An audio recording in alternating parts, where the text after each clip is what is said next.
misokatra amin'ny fampiasam-bola Madagasikara saingy misy fepetra tsy maintsy arahina mangataka izahay ny fanajana ny felitra ara-tontolo iainana iraisam-pirenena,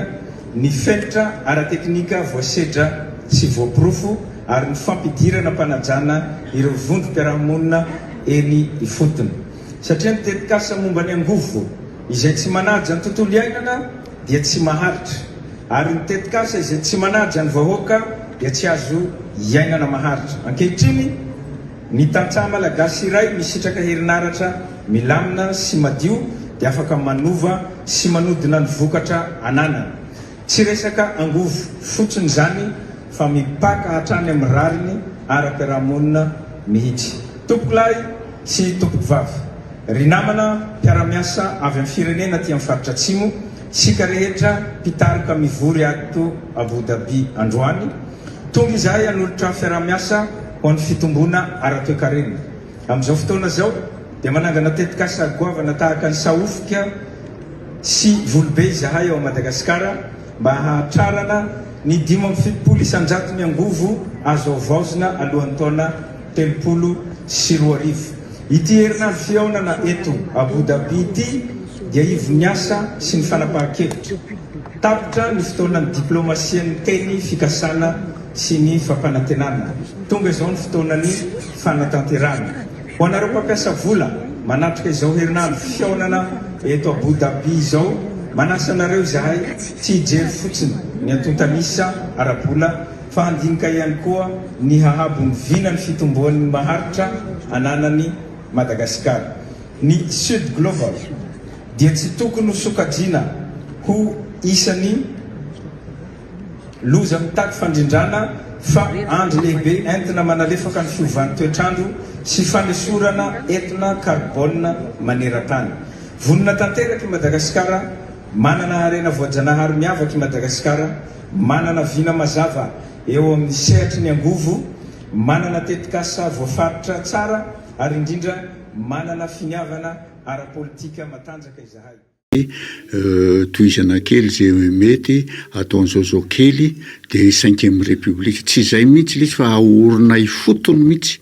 zay no atao ireo fondation fa raha tsy zany dia rénovation na réforme na retouche no atao. Ka le olona amin'izao fotoana izao, ny fitondrana amin'izao fotoana izao manaza efa ohatra ny retouche na rénovation no ataony 5e 4e république no amboamboarina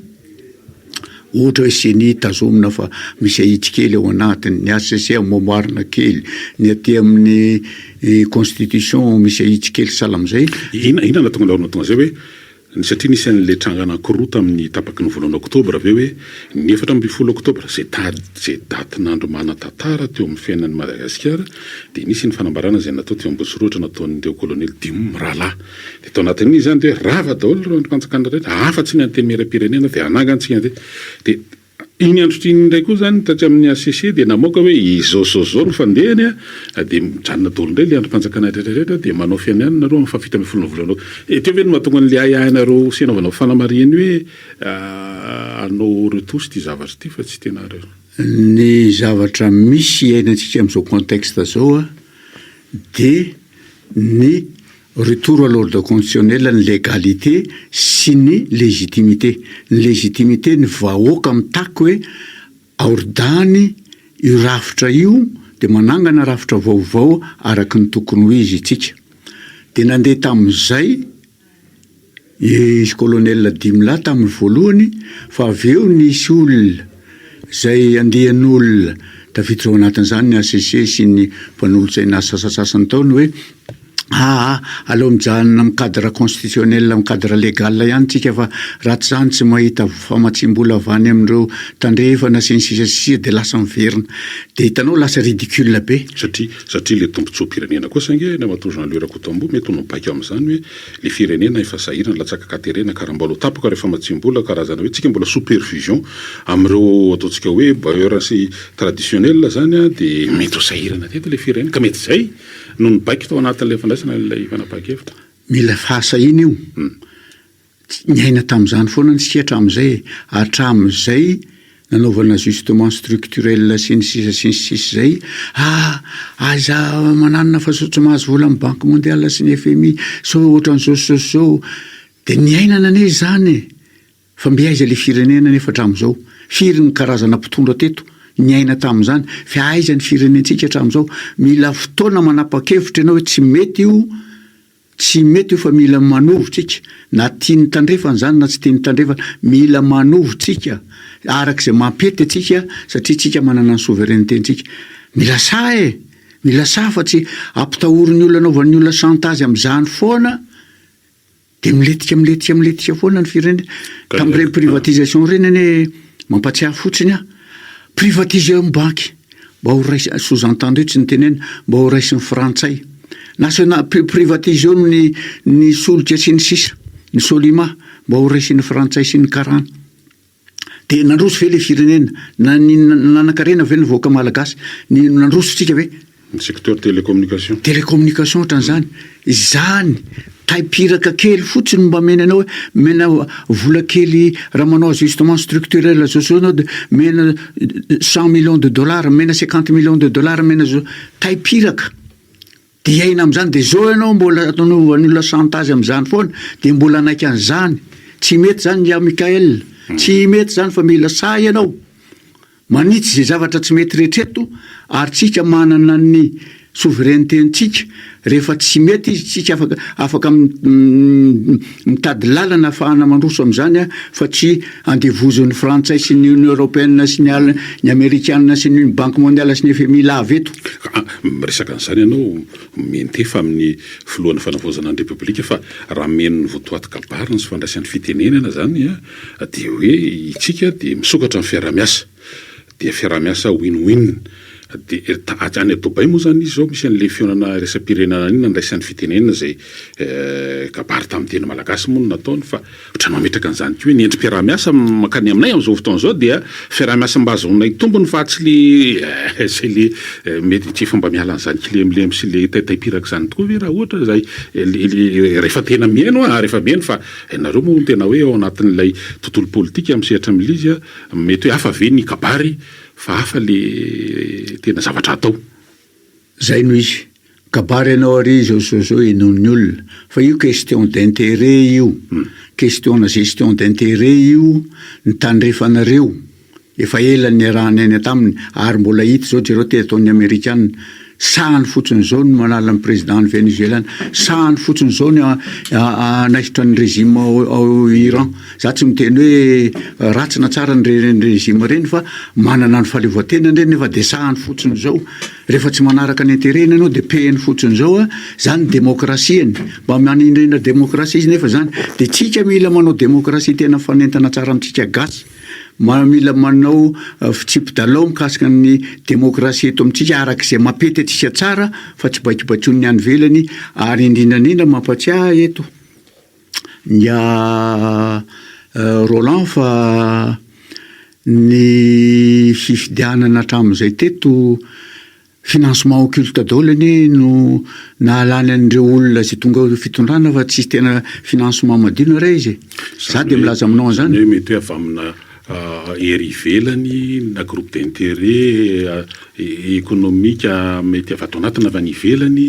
dia mandefa an'ilay olona eo dia sasaribakolondray izy rapito zay babakoton'olona fotsiny izy rehefa avy eo na ingiany rajoela zao profo mivantana dia Sarkozy nametraka azy teo dia ary ny tombontsoa frantsay dia zay ataon'ny frantsay ty téléphérique avy deo dia eny tompoko ty banque sy ninona izy teo ny eo amin'ny marché interbancaire marché financier interbancaire marché de devise zany zao nanaovana azy dia eny tompoko ny solika arianany tsika mividy fa tsy mirarany ery eny tompoko ny zezika ny agrivety foana no mpamatitsy antsika fa tsy mila makany amin'ny rosianina samy eny tompoko zany ny intérêt-n'olona narovana eto fa tsy ny intérêt ary zany no ilaina anaovana n'ilay fanorenana ifotony miainga amin'ny intérêt malagasy miainga amin'ny hafahantsika hoe ahoana ny hafahana mametraka tena démocratie eto fa zany zavatra zany dia tsy vitandray andro narovolana matoa Jean-Louis Rakotombo fa za so raha mijery nge ohatra ianao moa eto lo hijerana izy hoe misy fanapahan-kevitra zao ndrasina teo amin'ny Jirama dia ino moa zany efa fitaraina ary niteraka grevy be tao ampiasa tao hoe asorina le tale généraly israelianina io dia nasorina rehefa vita omaliny dia teratany malagasy zay manambonina généraly moa zany eo dia ao anatin'le fametrahana izy zany le lalatsaina dia hoe apetraka moena ny toerany maizy azy ny teknisianina malagasy ary zay le hoe tena efa mandeha amin'izany kely lalatsaina zany io mba mandeha tsikelikely ihany izy io moa tsy ho vita ndray andro eo na ho vita nasioka-tokany io any matory Jean Louis Rankotombo fa rehefa menanao zany ohatrany hoe nareo zany ohatrany hoe tsy mandra ny andro azo mihitsy nareo rehefa maika dia maika azo ataony tonga dia manomboka fa tsy miandry mitarika lava be eo za zao milaza aminao ny tokony nataon'ny fitondrana amin'izao fotoana izao manao concertation voalohany olo atsona daholo ny hery rehetra eto amin'ny firenena hoe inavy ny tokony omboaritsika eto amin'ity firenena ity fa tsy izy mikonokonina araka izay tiana anaovana zany inavy ny tokony omboaritsika eto amin'ity firenena ity ahoana ny fomba anaovana azy dia samy milaza ny heviny eo angonina daholo ny hevitra rehetrarehetra fantatra hoe reto avy ny problème eto zany zao ny tokony anaovana azy dia zay vao miditra amin'ny concertation en deuxième étape fa tsy nisy zay fa dia zay fitondranao fotsiny satria mety tsy itovizana kosa satria raha menanao zany zany zao dia ao anatiny hoe mandeha amina processus raha ohatra ka crise politique fa itingy any mato Jean Louis Rankotombo resaka social ny atomboany problème na jiro problème na rano dia efa namaritra ity mpitondro ity zany dia namaritra lara-pahamehanana kenina hoe fa anaingana ny jiro fa anaingana ny rano jerena ny lafin'ny fanabeazana jerena ny lafin'ny fahasalamana ny amin'ny asan'ny tanora dia aveo le amin'le teboka fahenina dia le hoe anao an'le hoe refondation zay igny izy ka so dia eo ary mety tsy mampitovy an'ilay le hevitra na le fomba fijery ao anaty dia zao le izy raha zany rehetrarehetra zany problème social zany tsy ilay nanaovana refondation fa correction zavatra natao teo aloha ary zay manokana zay teza dia mieritreritra ny hoe tokony natao dia voalohany indrindra aloha miantso ny hery rehetra hoe ahoana ny atao fa inona problème dia tokony manao karazana feuille de route ny rahana fa tsy ny dicté ny tany velany dia ao anatin'ny feuille de route io voalohany indrindra aloha manao programme socio-économique d'urgence dia zany resahanao zany zao programme socio-économique d'urgence dia ny faharoa m'instaurer sécurité eto Madagasikara dia ny fahatelo manao assainissement de la vie nationale efa ataony izy io zay nangalatra etra ary mbola tokony hitoetrany amin'ny karana io fa tsy mijanona fotsiny amin'ireo équipe-ngiahany rajoelona dia ny fahaefatra farany manao refondation dia débat national mikasika ny refondation zay zao efatra zay ny tokony natao reto anankitelo manao azy izy arabaso arabatra fa tsy refondation reo fa programme d'urgence socio-économique fa ny refondation le firenena mihitsy le république mihitsy no avozina aorina megnany fotony dia iny ilaina idiniany rehetrarehetra inavy continueny inavy ny thème tokony atao ahoana fomba anaovana azy zay ny première concertation tokony atao ary faharoa manaraka izay tsy tokony efefika koa no miditra sy mitsabaka amin'ny raharaha politika fa tokony janona amin'ny moralité izy satria zavatra tsisy fatana ny resaka politika ahoana moa ny fomba hitaritana an'le izy nefa tsisy fatany fa mifandray amin'izay any ike satria misy gouvernement eo zany dia nanolotra n'le PGE moa zany ny prime ministre nanoloana ny parlement da tiany oviny anteny miram-pirenena dia nisy koa le programme de mise en œuvre dia nisy chronogramme mazava tsara mihitsy koa saka tao anatin'le izy mifandray amin'izany zavatra resahanao zany andriamantoa Jean Louis Rankotombo hoe nenim-bolana voalohany tsika dia anao ny fikaonandoha-pirenena premier 6 mois zany sy premier mois zany dia ao anatin'ny enim-bolana manaraka zany hoe mandrapatapitry ny titony ity zany raha tokony izy dia ahoana navozan'ireo lalàna le samihafa zany ny feny fifidianana satria ny fiafarany zao dia any amina fifidianana dia eo anelanelany eo zany manome eo amin'ny hatrany amin'ny heritaona sy tapany any dia tokony ho vita ilay fitsapakevim-bahoaka manoloana n'ilay ataontsika hoe lalam-panorenana dia miditra ny fifidianana filoham-pirenena dia tapitra ny 4 volana moa zany zay fanambara sy ny resahana dia eo zany le hoe tokony efa hita taratra aby zay le hoe zay le fanavozana mety rafitra io ny fomba hitantanana ny fampifehezana eto io amin'ny lafiny fanaovana politique sy ny tsisa efa narotsony inge sany PGE na programme général de l'État iny le teneniko anao iny programme d'urgence socio-économique anavotana ny problème ara-sosialy sy ara-culturale eto amin'ny firenena économique. Iny anjaran'ny exécutif iny. Fa les refondation na fanorenana ifotony, ça concerne tout le monde. Ny hery rehetra eto amin'ny firenena, na société civile izy, na parti politique izy, na syndicat izy, na inona izy ny tokony vory, andinika ny hoe inona ny problème eto amin'ny firenena ity mba hahafahana manorina république vaovao, tsy 5e république na 6e république na 25e république fa république vaovao typiquement malagasy, ny dinihan'ny malagasy tsara tsy makatahaka be fahatany. Zay les refondation dinihana ary raha rehetrarehetra manao. Ka sao dia mba fasay koa sara le zavatra mitranga satria raha jiralizy amin'ny ankapobeny zao dia misy trangan-javatra anankiroa. Ny ray dia isan-tsehatra sectoriel dia efa nifanatony. Hery velona moa ny resahanao tao zany. Ny teo amin'ny fanabeazana zao dia efa nisy fikaonandohan'izany izay natao tery amin'ny CCI tery. Ny teo amin'ny antoko politika dia efa nanana initiative ihany koa ny antoko maromaro, asa nanandray anjara tamin'izany ny antoko tezana tsy nisy an'ilay assise des partis politika izay nitanterahana tery Akorondrano, ary raha tsy misy ny fivavahana dia rapitso nanaovana sonia le zavatra hoe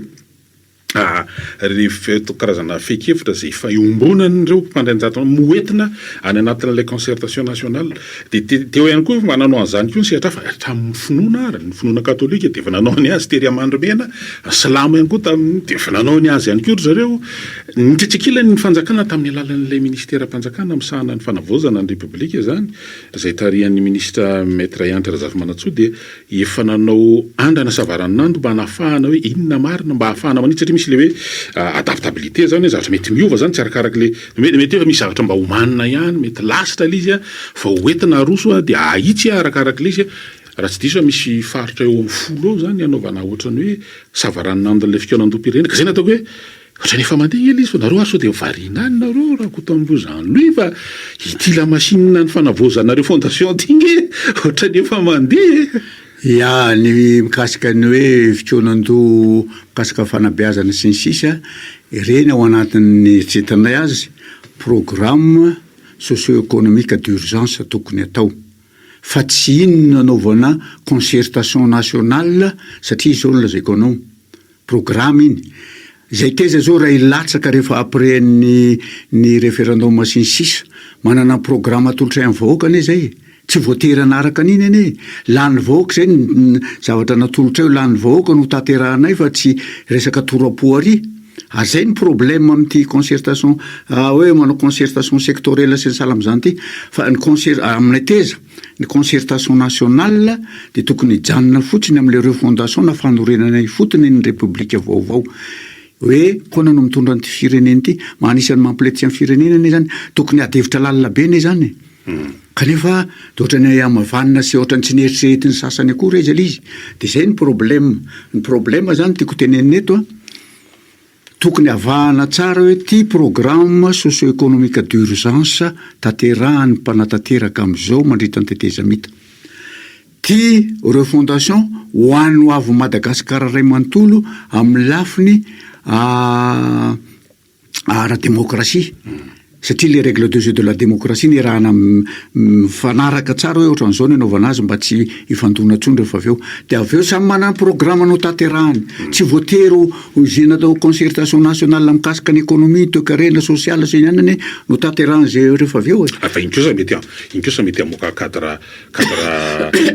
légal hoe ho arifanina zany. Mety tenena hoe mety amoaka zavatra hoe mba ho arifanina hoe ko satria mba tsisy ny ampimamba tsony amin'ny fanaovana fandrarana dia mety amoaka an'izany izy hoe tsy fantatro sy fipetrany io any amin'ny lafiny ataontsika hoe fiscalité, amin'ny lafiny resaka fiarovana ny fampiasam-bola, mety amoaka an'izany kely hevitra mivoaka kosa. Resaka directive fotsiny angamba, directive tsy lalàna, directive fa tsy voatery anaraka an'iny ianao, directive fotsiny, torapo fotsiny le izy. Dia zay tsy dia hidirana amin'ireny zavatra ireny fa ny zava-dehibe hidirana dia mikasika an'ireo règle de jeu de la démocratie. Reo aiza milaza anao amin'ny code électoral ane.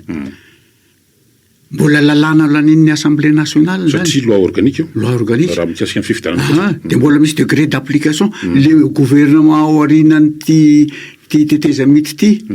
anao degré d'application tsy voatery hainy foana manipule an'io anie mety hoe satria efa niainana teo dia ohatrany efa zay zany ohatrany mifantsika eo aminareo hoe misy lalàna lany any Tsimbazaza efa navoakan'ny ACC fa mifanaraka amin'ny constitution zany le resaka hoe fa rehefa mandeha ny degré d'application dia misy manova le zay le izy zay le teneniko hoe io anie mbola sarotra be mihitsy mbola tokony adikevitra be mihitsy hoe reto ary ny fanarahana dia ahoana ny fampiarana tsy ovatsony io hoe mbola zavatra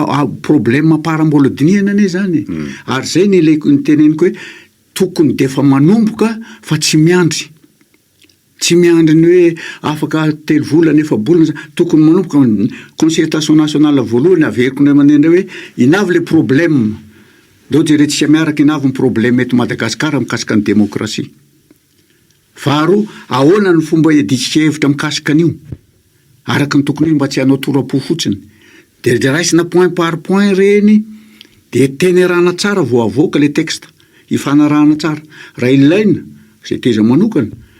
reo lalàna mifehy démocratie rehetrareo le niteneniko tao constitution code électoral loi sur les partis code de communication sy ny ordonnance 60/082 ilaina package miaraka ny constitution anaovana référendum mba tsy ovaova tsony fa raha tsy zany dia imbery maina foana satria le mpitondra aorianao manana misy assemblée nationale vaovao eo raha lalàna le izy dia ovany le izy ny fotoanantsika mandeha any dia ararotany ty satria zany zao tsika hijery banjana anao avy mino fa zany zavatra resahanao zany koa tsy midika hoe zay manohitra nyty fitondrany ty fanareo dia zay aloha mijoro arofananareo mba hoe mba andeha any am'le tenareo fondation le izy nenay ny zavatra eritreritiny teza ary ny teza nanisany voalohany lazany zany hoe mila manao refondation zany tsika dia ireo règle de jeu de la démocratie ireo no ilaina anaovana adihevitra ireo nataona hoe socle démocratique ilaina anaovana adihevitra tsy misorona tsy anlihana anizaniza fa io ny fototry ny problème eto Madagasikara zany loi financement parti zany averiko aminao misy parti anankiray ane tamin'ny voalohany izy tsy nanana toko akory dia ilatsaka 50 millions de dollars ny laniny izy amin'ny parti politique manana an'izany eto raha tsy financement occulte lany izy raha ny hevitrareo zany dia hoe tokony hoferana tokony hazava na ny fanjakana mihitsy mantsy volan'le an'ny toko dia manao tatitra izy arabola sa hoe ahoana raha nihevitra ina le izy dia zao le izy raha anao élection présidentielle le teonao suffrage universel any amin'ny 50 millions de dollars no ilaina satria ny antony ny infrastructure routier reto ratsy be daholy tsy maintsy hélicoptère tsy maintsy 4x4 rany amin'ny zato vao marakotra ny Madagasikara tsena vrai besoin zany zay akaninareo koa sa mety manao calcul le hoe 21 jours le hoe 3 semaines manao campagne fa mety amin'iny mety hiteny hoe tonga dia campagne mandritra ny fotoana lava be misy dia mety tsy hipetraka koa zany resaka logistique resahanao zany fa na lava be na foy kely io mila andreo moyen reo ianao de lalana ratsy be fa tsy afaka ny andeha tongotra zany ianao na ataotsy hoe 10 volana izy anaovana propagandy mila moyen ianao tetezana any amin'izany any bedretra asisy zany vola be no ilaina satria ratsy ny lalana eto amintsika c'est un vrai besoin na tiana na tsy tiana dia ahoana ary rehefa vrai besoin io ny zavatra misy amin'izao fotoana zao samy mandeha tamin'ny tady any dia misy mame financement avy any velany dia conditionné financianaire ianao fa dia zao salambiany rajoel miaro ny tombontsoa frantsay ianao dia miaro tokoa izy dia mena nationalité française izy zany ny condition mampiletika anty fireneny ity dia ahoana nanaovatsika malagasy azy adihevitra be zany tokony atao eto amin'ity fireneny ity fa tsy hojitsy ohatran'ny varina alika varina mbomamay o zay ny fitenenana fototra mampiletika anty fireneny ity zany ilaina adihevitra be zany eto ahoana nanaovana azy ary fa io ny situation misy teo koa zany efa nisy amin'ny problème le farany teo zao mikasika an'le iny ahoana ny singa ao anatin'le firitsako fidiana hoe tokony mizaka zo-pirenena tena malagasy anisan'le ray moa zany zao teo le article 42 iny fa mikasika an'le hoe vola hoenty-manana ny resaka campagne zany campagne ianao moa fa resaka any mila hatrany amin'ny 50 millions de dollars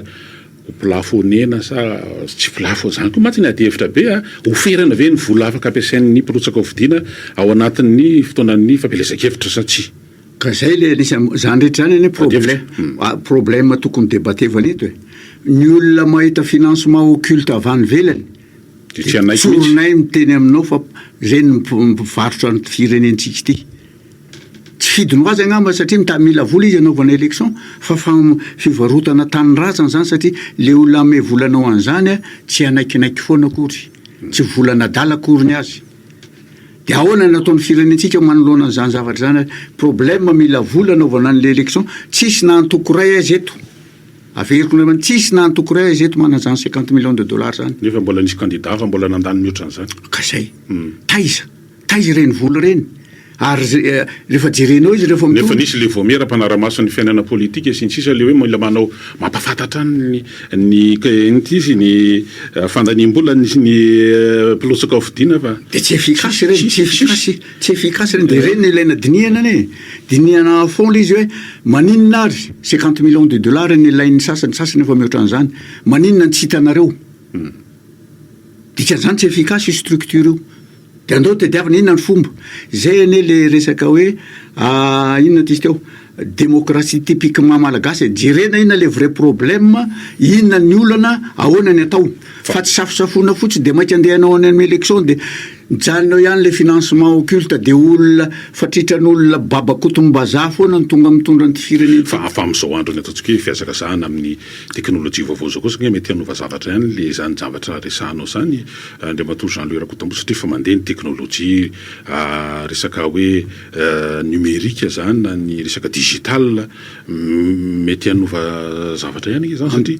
anamora hoe ianao mety tsy hampiasa an'le 4 fa na zato fa mety aty Antananarivo ihany ianao de fa misy écran ngeza be any tsy haiko any Betsika de ianao aty no miteny fa any Betsika ohatran'ny hoe akaikeo ianao zany nge zao efa mba mandeha koa de vidianana telefônina daholo ny gasy rehetrarehetra de afaka mijery Facebook sy sala am'izany izy moa de fa mifanalavitra am'izany le réalité am'izao fotoana zao fa samy efa mampiasapiasa ny daholo nge ifandraisana eny efa na izany naty zany averiko nay mandeha eto azo atao tsara miadevitra ary misy solution azo atao tsara mihitsy mba tsy isiny zany zavatra zany mba adio tsara le fividianana eto fa tsy maimay fotsiny nefa le système mbola verrouillé de am'izay fotoana zay zay manana vola avany velany de lasa zay ataotsika hoe agent étranger no milatsaka ofidiny eto de lany de iny nitondranao nefa hiaro ny tombontsoany any velany izy fa somary nanaitra kely le fanamariana nataonao teo mikasika ny toerany FFKM ao anatin'ity processus na refondation anaovana le concertation nationale ty tokony hisitaka izy tsy hiditra ao anatin'le sa hoe raha ny fitondrana am'izao zany de hoe mametraka hoe ny FFKM dia manao ny arifanina manao zay ampanjarany mba hisiny le etika anao le fahamarinana izy ihany koa no misandrahaka manerana ny fahatra rehetrarehetra fa ny ministère mpanjakana zay misahana ny fanavozana dia manao appui logistique zany ao anatin'le fanatanterahana izy inona tsara nandraindrara ny FFKM tamin'ireny vanandro talorany eto miakatry ty fireneny ty izy zao tamin'ny farany teo teny amin'ny CCI vato tediavo zay fomba rehetra mba tsy verenany crise tsony mivoaka ny motion nga exécutif ino ty izy teo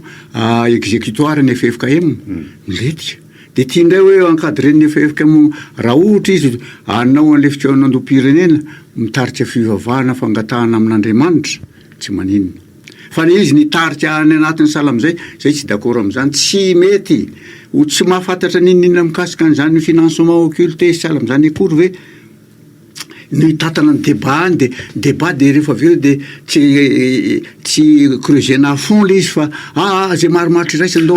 fa atao misy anina koa sagna izy hoe misokatra fa tsy ny FFKM rery fa misokatra io ary misy personne ressource zany misy ohatran'izany mandeha ao anatin'le izy fa tsy de teneniko anao zao teo nanokatra niny teny izy na zay zany tsy voasy olona tsy mahafantatra ny parti politique eto akory ve rehetrarehetra eto akory ve nitaritra tsy mety fa apetrao amin'ny asina tokony hipetrahany ny FFKM fa aloha ny parti politique samy parti politique ny acteur politique mantsy parti politique eo fa eo koa ireo mpanaramaso politique ny élection manao éducation citoyenne sy reo no mikiondoha de miara mijery nanao assise zao zay nanao assise tamin'iny andro iny fa tsy hoe tsy nanao assise teny an'iny ty izy teo teny korondrano parti politika daholo any tao e fa mifandamina mifandrindra inona problème ahoana ny tokony ho izy mety azo atao tsara zany ka zay teza manokana moa tsy d'accord mihitsy ny hoe ny FFKM ny tatana an'io a fa lasa ino tisy teo amboarina salamjany fotsiny pomady fotsiny le izy fa izao atsoy tsisy exclusion ny parti politika sy ny acteur politika rehetra hiady-hevitra eo zay tsy tonga iovalahany fony ingo lenary anaraka fankely tsika dia mandray anjara ihany koa ny mpieno ao arin'izay